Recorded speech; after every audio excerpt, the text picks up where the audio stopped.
Over the last few years, John Lewis has undergone a complete transformation in terms of the way the public engage with the brand.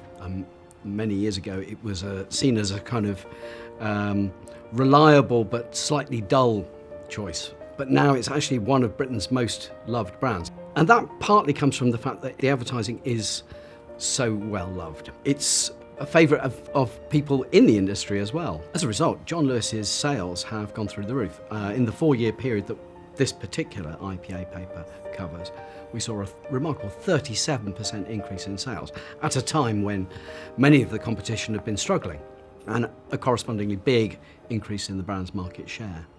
Every pound that John Lewis have spent on advertising has generated over £8 of profit. Not sales, but profit. We like to think of it, there being kind of 10 golden rules that you get from the John Lewis story. The first rule that I think comes out of the John Lewis story is make stuff that people want to watch, listen and talk about. And when you do that, then the results can be remarkable. This is advertising that people are not only happy to watch, but that people actively seek out. That can only happen if you really capture the public imagination and do stuff that people love. Rule 2 would be nothing sells quite as hard as emotion. If you think about what the John Lewis Christmas ads are like, there's almost no selling message in there at all. The store gets very little mention. It's a really quite pure example of using emotion to sell stuff, and it works incredibly hard. Remember, this stuff pays back 8 to 1.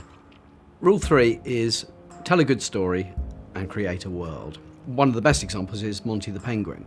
What we did beyond that film was then to take that story onwards. So, for instance, there was a book, there was a website and an ebook. You could follow the romance between Monty and Mabel in social media and actually see that developing.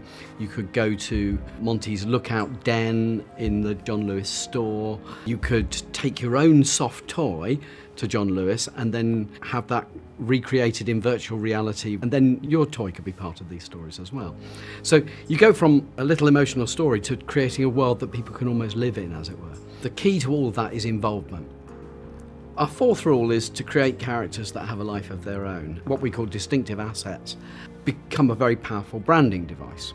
So again, going back to Monty the Penguin, one can use the penguin as a shorthand for all the emotional memories that you've built through the advertising and the storytelling. So one of the almost unexpected successes of the Monty campaign was just how much money they made from merchandise. The revenues from the merchandise was enough to cover the production of the ad.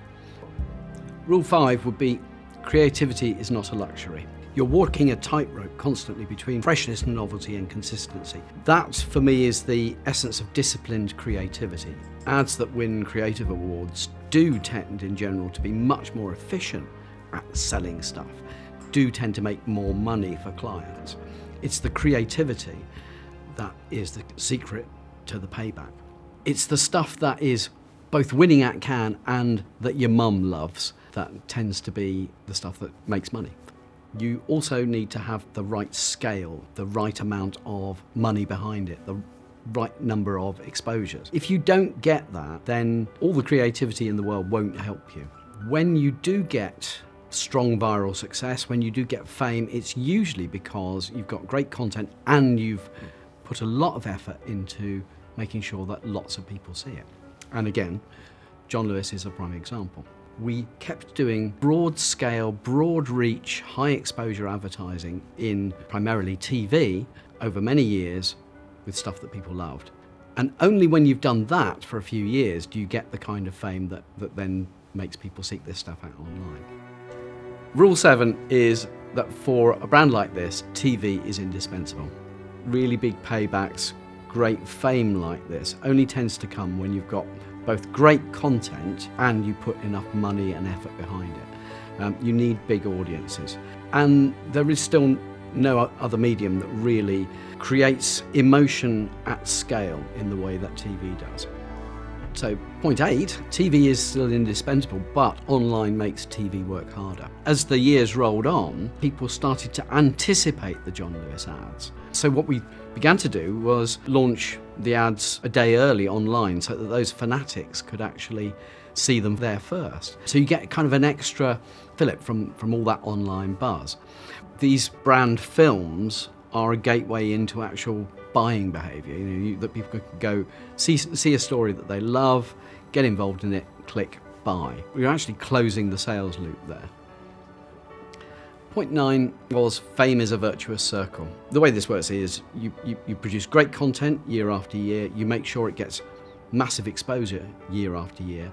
Press coverage and coverage in TV and radio amplified the effects of everything we did. We calculated that we got an extra 500 million exposures just from press coverage alone. And then what started to happen is, as the campaigns evolved, what we've seen is suppliers increasingly willing to fund part of the advertising and to additional executions which then feature their own products. And then we also saw charities wanting to get involved. But Age UK made a second film which was then used to highlight the problem of loneliness amongst old people. And the synergy between those two efforts was remarkable.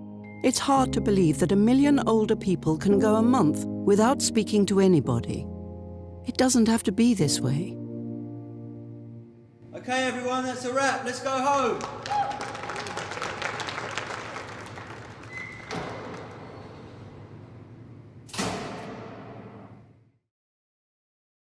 Rule 10 is you've got to be dedicated to effectiveness and you've got to be dedicated to evaluation. John Lewis and Adam and Eve have consistently followed the same strategy for years and years. They've got quite a hard-edged approach to evaluation. So they use econometrics to measure the sales effects, to measure the effects on their online business and their offline business, to measure the financial payback. They believe in great advertising, but they also measure the results in hard business terms, and they do that constantly. The John Lewis case can teach us quite a lot of things. We often tend to think of emotional brand advertising as being just a long-term thing. And what is quite clear is that the John Lewis advertising did do that long-term job. You can see that in the way that all the metrics keep building year after year. And this explosion of fame each year when the ads are launched generates a lot of footfall and a lot of sales and a lot of profit in a relatively short time. So what this case shows is that when you get it right, you can have long-term brand building and you can have short-term sales and profit.